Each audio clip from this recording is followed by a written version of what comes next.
با سلام خدمت دوستان عزیزم، خوش اومدین به کانال خودتون.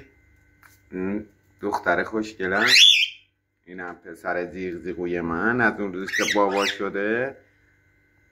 هر روز جیغ جیغ جیغ سر صداش بیشتر شده، خیلی جیغ میزنه. تربیتی هم بهشون دادم. بفرم جانم پسرم، جانم بابا، اسخلم بابا، فسخل آهو، بیا بابا. چه دون ای وای من دون ندارم. آخه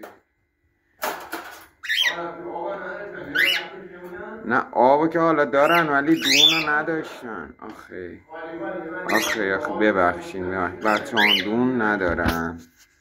جانم بابا این چیه نه کاری ندارم بابا، کاری ندارم، به تخمت کاری ندارم. خوشگلم آشغالا رو بردارم بابا.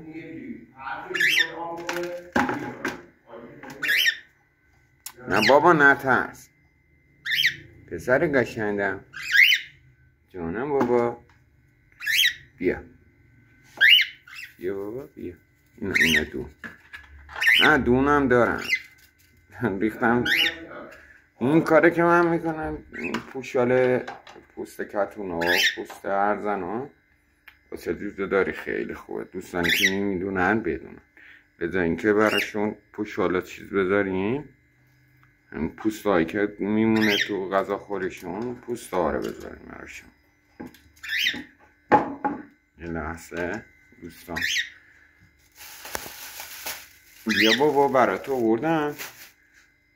اینم راستی 4 تا تخمش بچه ها، 4 تا تخم، هر دفعه 4 تا فکر کنم یکیش گرفته دوباره. فعلا به خدا میسپارمتون. آهو